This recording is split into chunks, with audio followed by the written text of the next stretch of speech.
नमस्कार दोस्तों, RTG study में आपका स्वागत है। आज के वीडियो में हम संविधान के अनुच्छेद 51 क के अनुसार मूल कर्तव्य फंडामेंटल ड्यूटीज क्या हैं, इसकी विवेचना तथा मौलिक कर्तव्य का महत्व का वर्णन पढ़ेंगे।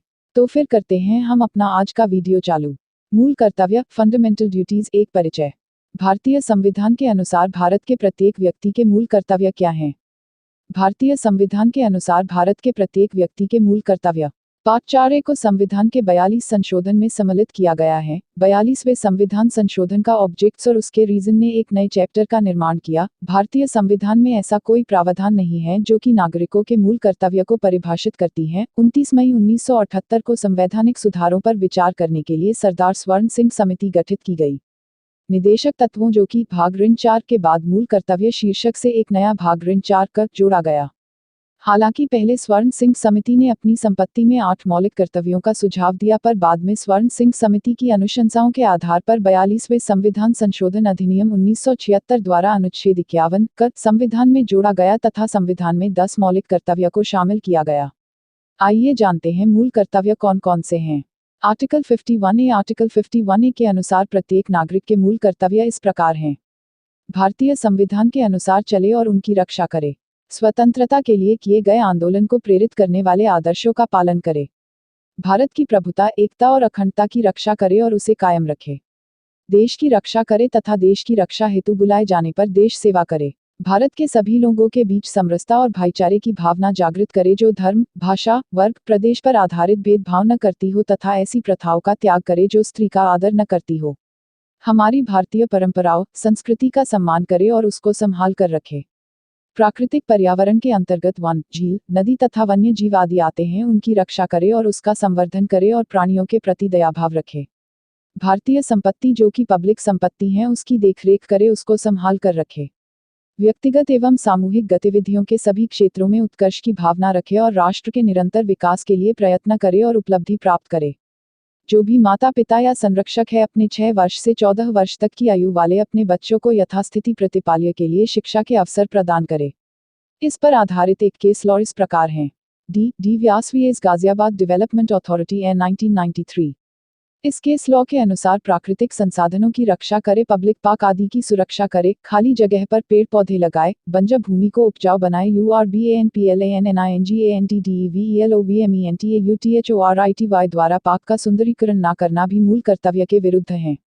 आर्टिकल 51A के अनुसार कोई भी राज्य मूल कर्तव्य को जाति के अनुसार नहीं बांट सकता। सभी सदस्यों की राज्य के प्रति समान जिम्मेदारी होती है। कोई रिजर्वेशन जो संविधान में लिखित हैं और सभी के द्वारा मान्य हैं वह सभी के हित के लिए हैं, चाहे रिजर्वेशन हो या कोई अन्य देश की उन्नति के लिए आवश्यक है, उसको दिया जाना चाहिए। आज के GLOBALISATION के दौर में सारे देश एक समाज की तरह हैं। कोई भी देश अपनी प्रभुता, अखंडता से समझौता नहीं करेगा। सभी एक दूसरे को कड़ी टक्कर दे रहे हैं। मूल कर्तव्य को कोर्ट के रिट द्वारा नहीं कराया जा सकता है, यह बाध्यकारी नहीं है, परंतु यह हमें समाज में रहने का तौर तरीका सिखाता है।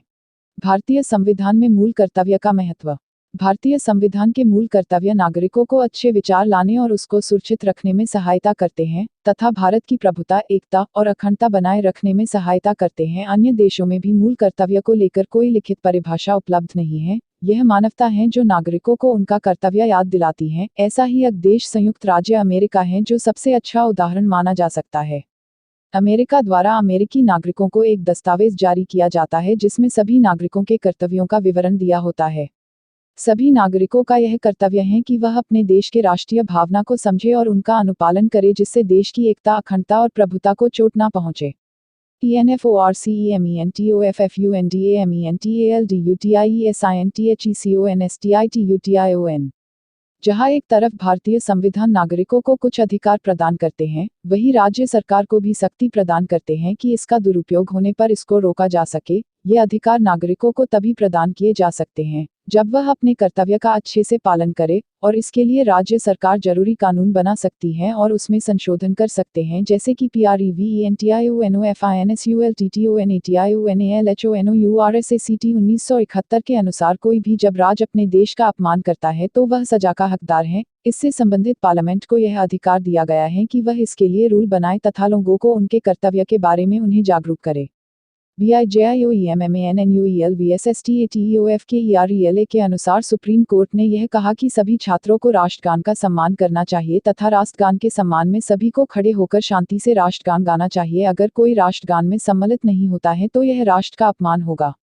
CHANDRABHAWORDINGANDLODGINGVSSTATEOFMYSORE के अनुसार एक नागरिक की कर्तव्य दूसरे का अधिकार होता है। अगर सभी बस अधिकार प्राप्त करेंगे तो कर्तव्य कौन करेगा, मतलब जब एक व्यक्ति कर्तव्य करेगा तभी दूसरे के अधिकारों की पूर्ति होगी।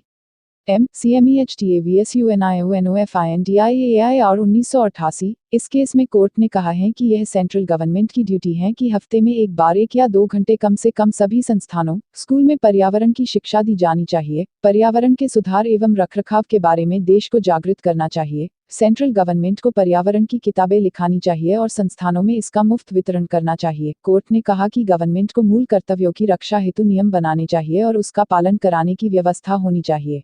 अगर आपको हमारी आज की यह वीडियो पसंद आई हो तो हमारे चैनल को सब्सक्राइब और वीडियो को लाइक जरूर कर दीजिएगा।